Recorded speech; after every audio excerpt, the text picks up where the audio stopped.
আমরা একই সাথে কোনো বস্তুকে স্থিতিশীল ও গতিশীল চিন্তা করতে পারি।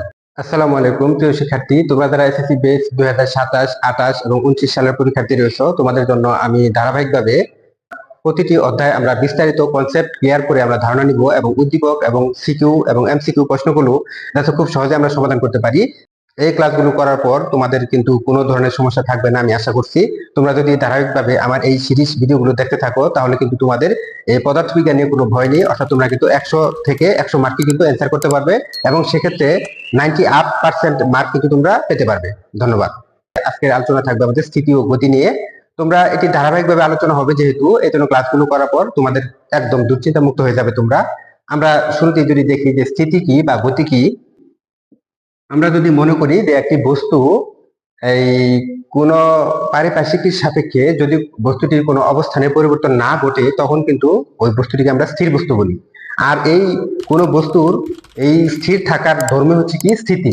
তার মানে সংজ্ঞাটি এরকম বলতে পারি আমরা যে একটি বস্তু যদি পারিপার্শ্বিকের সাপেক্ষে অবস্থানের পরিবর্তন না ঘটায় তখন সেই বস্তুটিকে আমরা স্থির বস্তু বলি। আর স্থির বস্তুর এই স্থির থাকার ধর্মকে স্থিতি বলা হয়। এটি মূলত হচ্ছে স্থিতি। আমরা যদি মনে করি যে এই বিন্দুতে একটি বস্তু রয়েছে, এই বিন্দুতে একটি বস্তু রয়েছে, এই বস্তুটি আমরা যদি এই বস্তুটিকে যদি আমরা মনে করি যে এই বিন্দুতে একটি বস্তু রয়েছে, এই বস্তুটি যদি এই পারিপার্শ্বিকের সাপেক্ষে অর্থাৎ আশেপাশে ঘর বাড়ি এবং গাছপালা এগুলোর সাপেক্ষে যদি বস্তুটা যে কোনো একদিকে অর্থাৎ যে কোনো দিকে যদি সে সরে যায়, অর্থাৎ এই বি বিন্দুতে যদি সে চলে আসে, তখন আমরা বলতে পারি যে বস্তুটি কিন্তু স্থির নয়, অর্থাৎ এটি কিন্তু গতিশীল বস্তু। এই জন্য আমরা বলবো যে পারিপার্শ্বিকের সাপেক্ষে কোনো বস্তুর যদি অবস্থানে পরিবর্তন না ঘটে, অর্থাৎ বস্তুটি যদি এই বি বিন্দুতে না চলে গিয়ে আমাদের এই বিন্দুতেই যদি থাকে, তাহলে আমরা বলবো এই বস্তুটি স্থির হয়েছে, অর্থাৎ এর আদিবেগ এবং শেষ বেগ কিন্তু আমাদের শূন্য হবে, অর্থাৎ আদিবেগ এবং শেষ বেগ শূন্য হবে, অর্থাৎ বস্তুটি স্থিতিতে রয়েছে। আর তোমাদের অবশ্যই একটি বিষয় খেয়াল রাখতে হবে, স্থিতিতে থাকলেও আমাদের পৃথিবী কিন্তু স্থির নয়, অর্থাৎ পৃথিবীও কিন্তু গতিশীল। অর্থাৎ এই পৃথিবী যে গতিশীল, এই আমাদের বিশ্ব ব্রহ্মাণ্ডে যা কিছু রয়েছে, পৃথিবী বলো সূর্য বলো সবকিছু কিন্তু গতিশীল রয়েছে। সবকিছু গতিশীল থাকার জন্য প্রকৃতপক্ষে কিন্তু কাউকে আমরা স্থির বস্তু বলতে পারি না। এই জন্য আমরা যে সকল বস্তু পৃথিবীতে দেখে থাকি বা এই বিশ্বের মধ্যে যে সকল বস্তু দেখে থাকি সেগুলো মূলত হচ্ছে আপেক্ষিক স্থিতি, অর্থাৎ আমরা একই সাথে কোনো বস্তুকে স্থিতিশীল ও গতিশীল চিন্তা করতে পারি।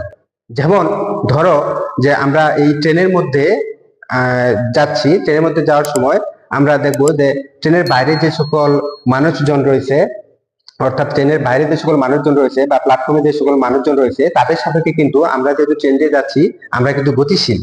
আবার তোমার পাশে বা আমার পাশে ট্রেনের মধ্যে যে সকল মানুষ রয়েছে তাদের সাপেক্ষে কিন্তু আমরা স্থির, অর্থাৎ তারা দেখছে আমরা বসে আছি এবং আমরাও দেখছি তারাও বসে আছে, অর্থাৎ আমাদের সাপেক্ষে ট্রেনের ভিতরে যাত্রীগুলো হচ্ছে স্থির। কিন্তু আবার আমাদের এই সাপেক্ষে ট্রেনের যে বাইরের যে লোকগুলো রয়েছে বা প্ল্যাটফর্মের লোকগুলো রয়েছে সেগুলো কিন্তু হচ্ছে গতিশীল। অর্থাৎ একই সাথে একটি বস্তু স্থির এবং গতিশীল থাকতে পারে, সেটি হচ্ছে পর্যবেক্ষকের উপর। অর্থাৎ আমরা বলতে পারি যে সকল বস্তুকে আমরা স্থির দেখি সেগুলো মূলত হচ্ছে আপেক্ষিক স্থিতি।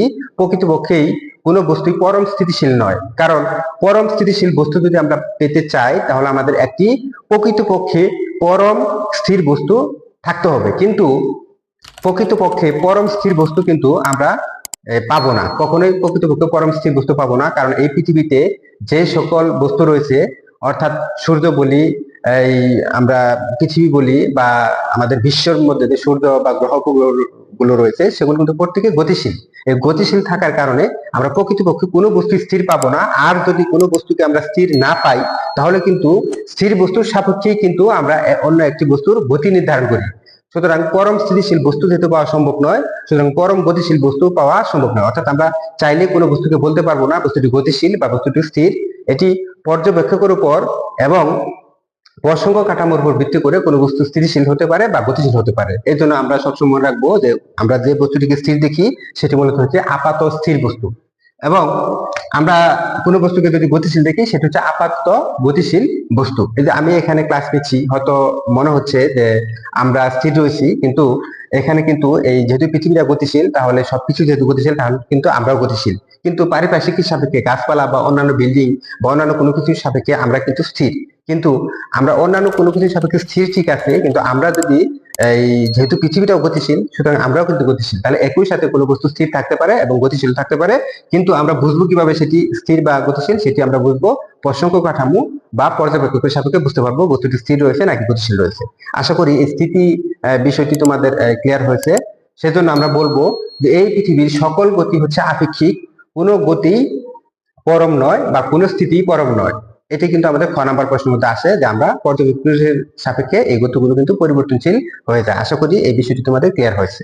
আর তোমাদের যদি কোনো বিষয়বস্তু অসুবিধা হয় তাহলে কমেন্টে জানাও, আমি চেষ্টা করবো সেই কমেন্টের বিস্তারিত উত্তর দেওয়ার জন্য। ধন্যবাদ। তারপর আমরা যে বিষয়টি দেখবো সেটি হচ্ছে গতি কি।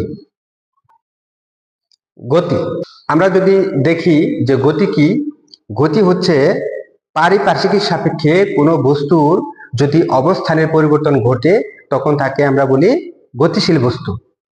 আর গতিশীল বস্তুর এই অবস্থা বজায় থাকাকে আমরা গতি বলি।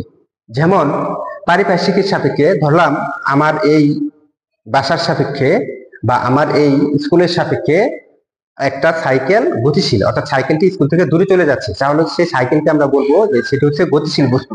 এই গতিশীল বস্তুর এই অবস্থা বজায় থাকাকে আমরা বলবো গতি। অর্থাৎ গতির মাধ্যমে আমরা বুঝতে পারছি যে একটি বস্তু এক স্থান থেকে অন্য স্থানে চলে যাচ্ছে। অর্থাৎ একটি বস্তু যদি, এটি একটি বস্তু, এই বস্তুটি এ বিন্দু থেকে যদি বি বিন্দুতে যদি চলে আসে তখন একে কিন্তু আমরা বলবো গতিশীল বস্তু।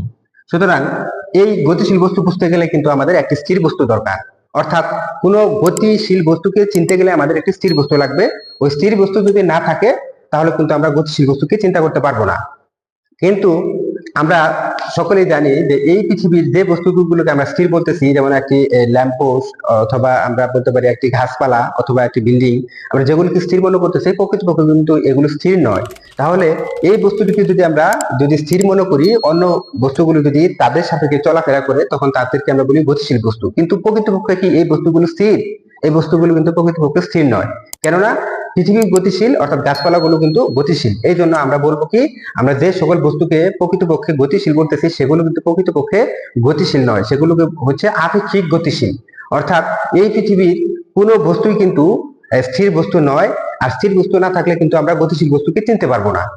এই জন্য আমরা যে সকল বস্তুকে দেখতেছি যে গতিশীল বস্তু, সেগুলো মূলত হচ্ছে আমাদের আপেক্ষিক গতি। এই জন্য আমরা বলবো যে কোনো গতি পরম নয়, কোনো স্থিতি পরম নয়, সকল গতি আপেক্ষিক এবং সকল স্থিতি হচ্ছে আপেক্ষিক। আশা করি গতি এবং স্থিতি এই বিষয়টি তোমাদের ক্লিয়ার হয়েছে। যদি কোনো সমস্যা থেকে থাকে তাহলে কমেন্টে জানাও, আমি চেষ্টা করবো বিস্তারিত উত্তর দেওয়ার জন্য।